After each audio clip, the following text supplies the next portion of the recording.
দক্ষিণ দিনাজপুর জেলার বালুরঘাট। বালুরঘাট থেকে বেশ খানিকটা দূরে অবস্থিত ডাঙ্গা গ্রাম। এখানকার পঞ্চায়েতের হোসেনপুরের চক বাখর গ্রামে পূজিতা হন দেবী চঞ্চলা। মহামায়া এবং চামুন্ডার মিলিত রূপ হলেন দেবী চঞ্চলা। প্রায় ৩০০ বছর ধরে এই গ্রামে মা পূজিতা হয়ে আসছেন। দেবী এখানে অষ্টপূজা।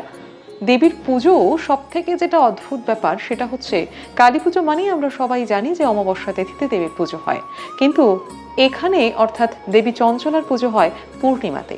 দোল পূর্ণিমার পরের দিন অর্থাৎ প্রতিপদে দেবীর পুজো শুরু হয়। আজ তোমাদেরকে শোনাবো সেই কালীর কথাই। আরো একটা অদ্ভুত বিষয় রয়েছে, দেবী প্রতিমার পায়ের নিচে কিন্তু এখানে মহাদেব শুয়ে নেই। হ্যাঁ, দেবীর এক পায়ের নিচে রয়েছে অসুর এবং অন্য পায়ের নিচে সিংহ।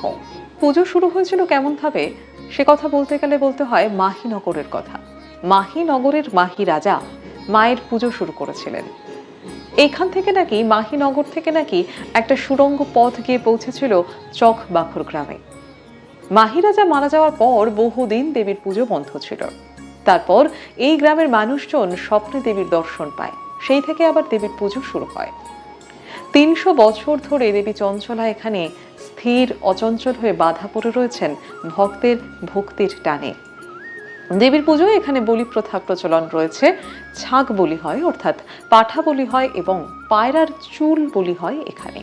দেবী পুজোয় অর্থ সাহায্য করেন আঞ্চলিক জমিদাররা। দেবী মন্দিরের ঠিক পাশেই রয়েছে একটা শনি মন্দির এবং মাসান কালী মন্দির।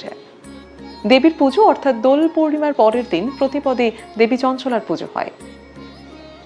দেবী চঞ্চলার পুজোর ঠিক পরের দিন থেকে এই দুই মন্দিরে পুজো শুরু হয়। সামনের নাট মন্দিরে দুদিন ধরে চলে মঙ্গলচণ্ডীর গান। মন্দিরের পাশেই রয়েছে এক পুকুর।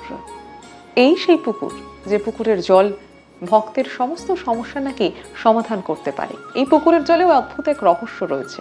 শোনা যায় একটা সময় নাকি পুকুরের জলেই দেবীর পুজোয় যা যা বাসনপত্র দরকার সবটা ভেসে আসতো। এখন এই পুকুরের জলেই দেবীর পুজো হয়।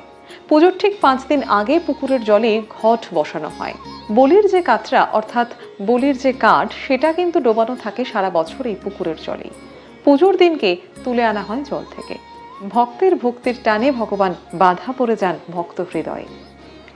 শুধুমাত্র ভগবান নয়, ইতিহাস এবং ভগবান আর প্রকৃতি এই মিলিয়ে সেই অলৌকিক ক্ষমতা তৈরি হয়। তোমাদেরকে শোনাতে আসবো এরকম আরো নানান ইতিহাসের কথা, মাইথোলজিক্যাল স্টোরির কথা। সঙ্গে থেকো বন্ধুরা, শুনতে থেকো।